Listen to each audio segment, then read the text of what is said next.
I've got two 35mm prime lenses that I'm looking at today with the hopes of choosing one. Let's talk about it.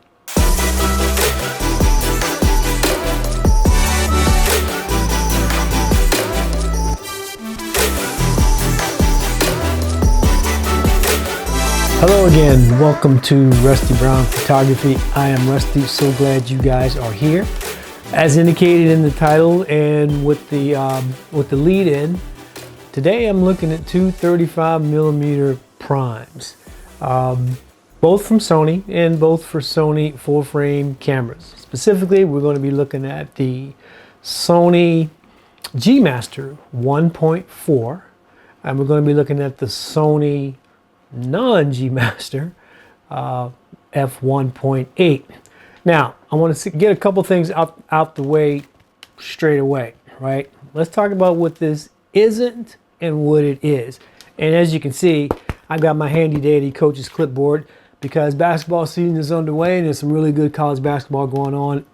Most exciting time of the year, but you know, an old coach like me needs his clipboard to stay on point. So, what this isn't, this is not a formal comparison to determine if one of these 35mm lenses is better than the other. It is not that. Like, there have been some terrific comparisons of these two lenses, and some just individually, just looking at one and then looking at the other. But this isn't going to be one of those things like you would see, say, with my man Gerald Undone, you know, one of those super extensive and awesome breakdowns of a lens where he's getting into some zoom stuff and he's got the graph going, and I really enjoy his breakdowns.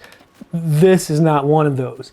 What is this then? This is an informal, unscientific evaluation to determine which lens is best for me in the way that I shoot, okay? I'm going to talk about a few things. I'm going to talk about why. I'm going to talk about the costs. I'm going to talk about the specs. I'm going to do some sample images, in some cases side by side at the exact same settings. In other cases, side by side, but both at their widest aperture. And then I'm going to talk about my choice. So let's start off by talking about why and why now. So in this upcoming summer of 2026, Dee and I are returning to Europe for vacation, and I'm excited about that. The last two trips we made to Europe were in 2014 and 2016 respectively. 2014, we spent the better part of 2 weeks in Spain. 2016, something similar in Italy. So it's been a while. And when I went then, I captured some really great images, but I did so with my DSLR, or basically I'll say my SLT. And those of you who are Sony alpha shooters will know what I'm talking about. But this, and oddly enough, this is the actual camera and the actual lens. So this is the Sony A99 Mark I, circa 2012. And this is the Sony Zeiss 24-70 f2.8, which I personally got over 325,000 photos on over the life of the lens. I don't use either one of these anymore, but I do keep them around because there's such history with them, and it helps to keep me grounded in terms of where my photography is today and where it started. Fun fact, even though I don't use that anymore, I have replaced them both with the Sony A99 Mark II and, you know, Zeiss 24-70 f2.8 zoom. Looks a lot cleaner, obviously, because this one is new in terms of how long I've owned it. So to give you an idea, like when we went to Europe the first time, I took a lot of stuff. This was the mainstay, but I also took a camera bag and I took a couple of other lenses and stuff. And I did get some of the most memorable images that I've ever gotten with this camera. But when I go back in 2026, I want to go lighter. I want to be leaner. I want to be faster. All of those things. So just to show you, I'm going to give you a couple quick images that I got with this bad boy some years ago. And that's me with the camera that I showed you. And if you take a look at this bag, that's the old Think Tank retrospective 7. Today I have the 10, but you see how the corners are worn. And this is how I traveled over Europe. You know, that bag is heavy, the camera's heavy, but I got some really good images, as you can see right here, with this nice creek water shot. There we are, a couple of mid 50-something-year-olds touring Europe. You see the camera right there? That camera got this shot right here and many others while we were in Spain. Once we went to Italy 2 years later, as you can see here, we're in Venice. And I want to show you something here specifically for Venice, right? If you take a look at this shot, look at the fall off, right? This was not shot at f2.8. And if you look over on the left side, you can see a boat barely, but look at how nice and smooth that blur is that you can't make it out. And this is one of the things we're going to talk about later, how to create fall off in your shot. If you look at those glasses, you can see me shooting right there. This was actually shot at, I believe, f6.3. Yep, there it is. I was 65 millimeters away, ISO 100, 1/500th of a second. So you don't have to be at 1.12820 to get fall off. The train system in Europe, amazing. This was in Italy, really fast trains. I got this picture here of this cool cat. I was on a bus and the bus was moving. Got it in one shot. This is a very interesting complex apartment building / condos full of trees on the outside. I'm gonna take a look at this next shot. We talk a little bit more about the fall off. If you look at this one, here's another one where I've got a crispy, focus, tight shot right here. You can see me in the reflection in the glasses, but you can also see that she is in the Colosseum. You know where you are. You can see the prison cells over there, where they used to keep the guys before they made them fight. If you look up on the top right, look at those people up there, those tourists. Look at that fall off. So I do believe you can have fall off like this. And look at this one, f9, 1/200th of a second. Again, 35 millimeter at ISO 100. And this is kind of what I'm hoping to get. This is an environmental, photograph for me, right? 35 millimeter, captured all that. And yes, I did capture the Pope, slightly grainy. And I like to believe that he was waving at us and praying for us. And again, this is how we ended every day while we were there. The camera in a cold one or something like that. But look at that ring. I'm going to show you that in a minute. Look at that zoom ring. At this point, it was already 4 years old, right? When I was talking about this camera that you saw in that shot, here, if you take a close look at the zoom ring, it doesn't even stick anymore. See if you can see. If I just touch it, it just slides right off. And some people that I know today saw me shooting with this a few years ago, and it's like, come on, coach, you can do better. You got to get a new one. If I'm not going to be using that, let's look at what the choices were. And this was literally my first choice. This is the Sony a6400. I love this camera. I have two of them. I'm filming this video on one right now. This is the type of footprint that I want when I go to Europe this year. Small, compact, lightweight. The a6400 is an APS-C camera, but there's some reasons that I decided not to go with this. Now, mind you, I have the Sony 16-70 zoom lens on here. If I were going to take this camera, I would take this body, but the lens that I'm talking to you on, which is the 18-135, which is the equivalent in full frame of 24-205. That lens, magical. I have some challenges with this camera, and one of the reasons that I didn't want to take it this time. First and foremost, a single card slot. That could be an issue. You'd have to carry more cards. Not too big of a deal, but it only has one card slot. Secondly, it's 24.2 megapixel.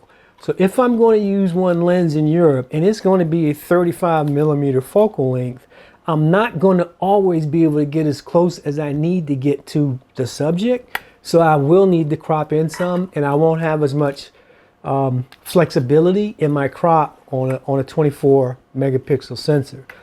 The third and most important reason that I decided not to take this is the battery. It's small, and I'm not going to say that the battery life on these is trash, but you would have to take a significant amount of batteries and be charging those batteries at the end of every day in the hotel because it just doesn't last. So that's why I couldn't take that, and this is why I settled on this guy, which is basically my EDC. This is the Sony A7R5. I've had it now for, I think, just over a year. Love the camera. And the reason that this will work in Europe, it's got 2 card slots. They say it's 61 megapixel. It isn't. It's closer to 70. Every time I shoot and I output to the computer, they're coming in 68, 70, 71. So you have the depth and the reach. If I do have to punch in a little bit, I can crop with these images and have no impact. Most importantly, it's got a big battery just like the old DSLR. And these batteries on the A7R5 are straight cash money. They work really, really, really well. So I decided on this camera, and that's what led me to a 35 millimeter focal length and these 2 lenses here, the Sony G Master and the f1.8. There's the why. The next thing I want to talk about, get out the way, let's talk about the costs, right? We'll start with the G Master. New, this G Master today in November of 2025 costs $1,498. Used, and the used examples that I'm giving you guys today are what I call 9+, so like new. Used at B&H today, $1,317. Used at KEH, $1,100, so an even better savings, right? If we go to the Sony f1.8, the 35 f1.8, new at B&H, $748. So new right out the box, this is half the price of the G Master. Used at B&H, a very nice $612. However, used at KEH, an even better $570. So very good price. Next up, I'm going to talk about some specs. Again, remember, this is non-scientific. These are just some of the conclusions that I've come to having spent about 10 days with both of these lenses. No particular order and for no particular reason. Here are some of the findings that I have. First, the G Master has a superior build quality. You see it from the moment you put this puppy in your hands. It's very well built, very well balanced. It's got really good materials. This reminds me of the glass that I used to get with the DSLRs, the Sony Zeiss glass. Hands down, this build quality is superior than that on the Sony f1.8. The G Master wide open obviously is f1.4, whereas the non-G Master wide open is f1.8. That is 2/3 of a stop difference. So make sure we understand that we're talking apples to apples here. Wide open, the G Master will give you 2/3 of a stop more light. You have to determine how important that 2/3 of a stop is to you, if at all. The G Master has a clickable aperture ring, so, and you can lock it down on A. There is no clickable aperture ring on the 1.8. The G Master is slightly sharper at the corners. What do I mean by that? If you stop it down in both of them and you take a really crispy picture, but you blow it all the way out to the edge, and again, we're pixel peeping here, which is not something I normally do, but I want to do that to at least give you an idea of what I see. When you get to the edges on the corners, the G Master was slightly sharper. The f1.8 was really sharp in the middle, but as you got right around to the edge, you could see it wasn't as crispy as the G Master. The G Master also had very little chromatic aberration, so if I took the G Master, put it on the A7R5 and shot into the sun wide open, it's excessively bright, which you would never do, but this is what people do when they're comparing lenses. I didn't see any color fringing on the edges. Whereas I did the same test shot with the 35-1.8. And like if you put a branch on a tree, for example, between you and the sun, and you really open it wide up, right on the edge of the branch, you could see some chromatic issues. Not enough to make a difference to me, but it could to you. The G Master is terrible when it comes to focus breathing. Now what that means is, if you plan on using the G Master for video, this is not the lens for you. If you don't know what focus breathing is, it's basically the amount of time to recapture focus of a moving subject when you're shooting video, where one's closer than the other. So if you can imagine, you're filming something that's like this, but then you have to get something that's like that, right? And I hope I'm not screwing with your eyes on the A6400. But this lens is very slow and deliberate when it comes to focus breathing, enough that you would notice and it would be frustrating. I mention that because some people who do buy this do it because they're hybrid shooters, meaning you do as much photography as you do video. Don't get this lens if you're going to do video. The 35mm f1.8 has no focus breathing. Nil, none, de nada. Now, full disclosure, I don't use the A7R5 for video of any kind. I'm just mentioning this on the off chance that you may use some of this information to either do an investigation on your own or to make a decision on your own. This lens with video, when you're changing, it was automatic, it was smooth, it didn't lose focus, it didn't breathe, it wasn't hunting. That's another term I like to use when you see a lens trying to find itself in video. So if video is your thing, this one is a much better option than the G Master. Weather sealing, they both have it. The G Master really has it, right? I would go out in a storm and shoot with this and not have an issue. I would not take this if they call it weather sealing. It's extremely minimal, and I would use it in a mist, but not in a downpour. Let's talk about the size a little bit. The G Master weighs 1.2 pounds. 1.2 pounds, right? And the 35 f1.8 weighs 9.9 ounces.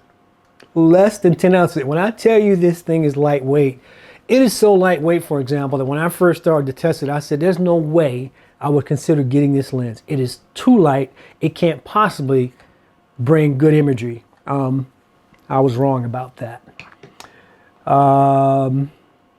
The filter size on the GM is 67 millimeters, 55 on the f1.8. The G Master is 3.8 inches long and 3 inches wide, or 3 inches in diameter, whereas the f1.8 is 2.9 inches long and only 2.6 inches in diameter. The f1.8 has a better minimum focusing distance than its G Master counterpart. What does that mean? That means that the closest you can get to a subject and still be in focus, that's your minimum focusing distance. With the 1.8, the minimum focusing distance is 8.7 inches. That's how close you can get before you lose focus. With the G Master, it's more than an inch longer at 9.8 inches. That's the closest you can get with this guy. And then one thing that I just stumbled across that may or may not be important to you. The G Master can't stop down to the extent that the f1.8 can. Now, most people probably, want to get this because they want unlimited bokeh. They want to shoot wide open at 1.4. That's fine. But I was totally unaware that for $1,500, I can't go f18, I can't go f20, I can't go f22. The max I can get is f16. Full disclosure, I can get a crispy good image at f16, no doubt about that. But you're telling me that I'm paying $1,500 and I can't stop this thing down nowhere near as much as I can, on the f1.8, which goes all the way to f22, like most of my lenses do. So that was a bit of a surprise for me. Okay, so what we're gonna do next, I'm gonna show you some comparison shots, not a lot. The first 5, all the settings are the same. You're going to get 5 like shots. One is going to be in studio. I'm going to show you one that's a long exposure. I'm going to show you one at an expo center, which is just like, you know, at a craft show, whatever. Then we're going to go into the man cave downstairs where I do 2 shots. One in the seating area where the sports lounge is, another where the pinball machines are. And then after that, we'll talk about what comes after that, which are 2 side-by-sides. That is the only time that I'm going to compare the 2 lenses as wide open as each can get. So obviously 1.4 for the G Master and 1.8 for the other. And oh, by the way, I'm going to use my handy dandy AI assistant, which is Janet. So here's what I want you to do. I'm going to bring these images up. I'm going to show them to you. And when you look at them, you're going to see a side-by-side. I want you to write down or say out loud which one you think is either the F1.8 or the one in the G Master. My AI assistant, Janet, is going to ask me the question, which one is which. And by the time you get to the end of her question, hopefully you will have made your decision which one is 1.8, which one is the G Master 1.4. And then give me some comments, to, just to let me know at this quick look if your eye can pick up the difference in these lenses. Okay, this is the in-studio shot. You can see the settings on the bottom. Okay, Rusty, which lens is the G Master and which is the Sony f1.8? Did you get that one right? Let's go to the next one. This is long exposure. You see the settings on the bottom. One left, one right. Shot this at 2 seconds.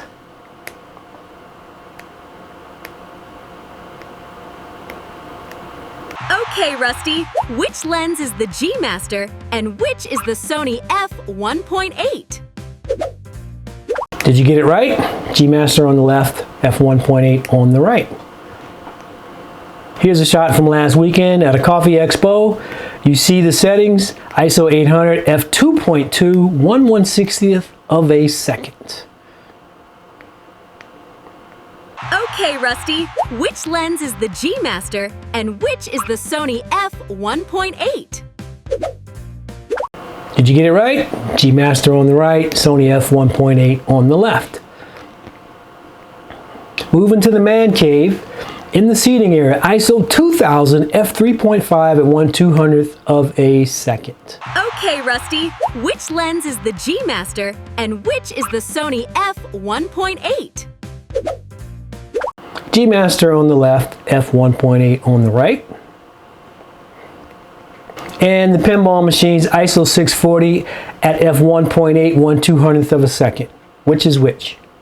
Okay, Rusty, which lens is the G Master and which is the Sony f1.8? Sony on the right, G Master f1.4 on the left. This shot, they're both, I'm telling you what they are, you don't have to guess anymore. They're both at their widest opening with the same settings. And you can see the f1.8 on the left, the G Master on the right. If I zoom in to this little blue candle in the middle, that was the actual focus point. So you get an idea to see, what both look like. You can clearly see that there's more light on the one on the right than the one on the left when they're both at the same settings. If we click on the poster with the cigar on the right, you can see the G Master is a little blurrier than the f1.8 on the left. This is what they look like at their respective, when they're both wide open at the same setting. This one is going to be a gimme as well. I'm going to show you which one each one is on the left and on the right. You can see the G Masters on the left, but to get the exposure value right, this one I had to go 1/3200th of a second as opposed to 1/2000th of a second with the 1.8.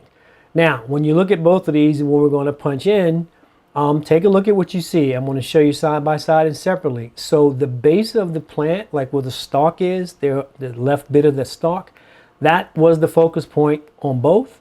That's what's in focus, and you can see side by side. Next up, if I click and look at the bokeh on there's a tree beyond the railing right there.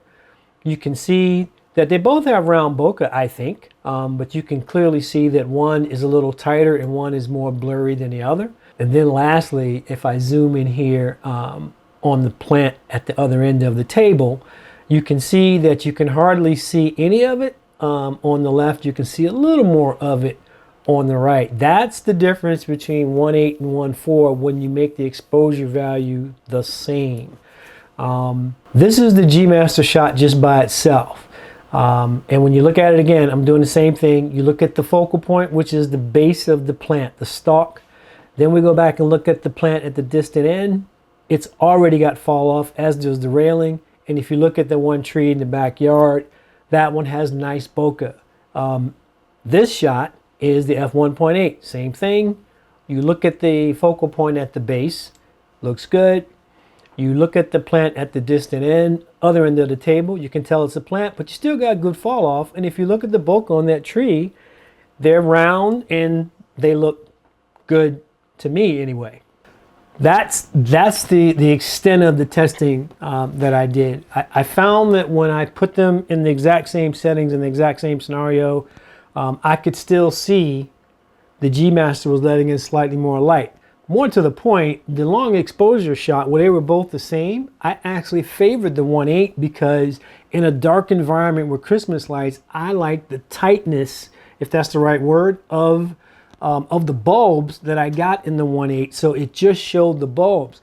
So much light was coming in on the G Master that I could see ground cover. I could see things beyond the Christmas lights. Doesn't mean you can't get the shot. Obviously, if this was the only lens that I had, I would have stopped it down some more to take out some of that ambient light from the ground, because I really didn't want to do that.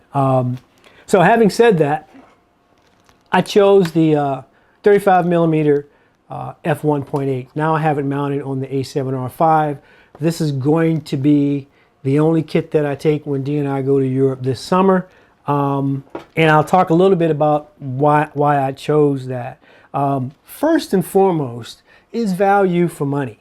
Now, fun fact, those numbers that I gave you on the pricing, I ended up getting this from KEH at their grading scale. They don't use numbers, they have a different system, but basically it's like a like new minus, no marks, no scratches. I mean, it's just, it was clean, it was beautiful. $570. So value for money is important for me because, again, I've never had a 35 millimeter prime. When I'm not traveling, I can get most of my 35 millimeter shots with my handy dandy 24-70 zoom Sigma f2.8 DGN Art 2, whatever it's called. That lens is amazing. Problem is, and the reason I'm not using it here is, and I have it for you, this is the beautiful Sigma with all kinds of cool features. Love the lens. It's big. It's bigger than the 24-70 on the DSLR, on the one that, you know, the old A99 and the A99 Mark II. So I use this lens a ton. I've talked about this before. 24-70 is my favorite lens and my favorite focal length range. But again, I'm trying to travel light and small. That's why I don't put this on the A7R5. So value for money. Exceptional performance. Now, what I did today was I showed you side by side, and that's great. But if I were to show you each one of those again, one at a time, would you be able to determine the difference? I can tell you that I could not. I've got three 32-inch IPS 4K reference monitors here. So in terms of value for money, I'll spend my money here because I do some really intricate work involving color accuracy. And sometimes I had to punch in to see which one was which. I just wanted to do the side by side because I think there are instances where, yes, this G Master will definitely give you more light if that's what you want. Aside from exceptional performance, the ability to stop down to what I want to stop down to. Now, will I use f22? Don't know. But you know, f18 is not out of the realm of possibility. Think about it. I'm only using the 35. If I'm outside and I'm getting a street shot of, say, outside of Buckingham Palace, because we will be in London, and I want to get a really crispy shot of the guy that doesn't change expressions, the guard, under the right set of circumstances, I could easily go to f18. But telling me that I'm going to spend $1,500 and I can't go there, that was a deal breaker. And the last big factor for me was size and weight. If I put the clipboard down and just pull up this version, I mean, you know, full-blown DSLR, great shots. You saw some of the stuff I got, you know, last trip, but just smaller and lighter and faster, you know, like with the A6400, the ability to track something. This one has the AI assisted tracking in it, auto eye focus, all of those things.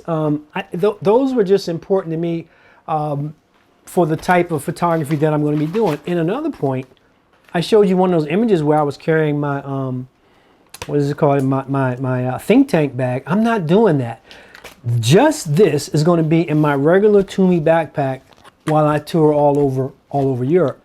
You know, I may have my snacks and a couple other things in there, but just this, and it's going to be liberating to not have a camera bag with 2 or 3 lenses and the weight associated with that. Summary, and this is just me talking, guys, right? The lens doesn't make the shot. You make the shot. And what I mean by that is, and I showed you some instances where I got really smooth background blur by understanding the exposure triangle. And that to me is the way to get the shot you want. Yes, having a high-end piece of glass is very helpful. No, it's not necessary. No, you don't have to shoot wide open to get that kind of fall off. I showed you one shot that was, you know, f9.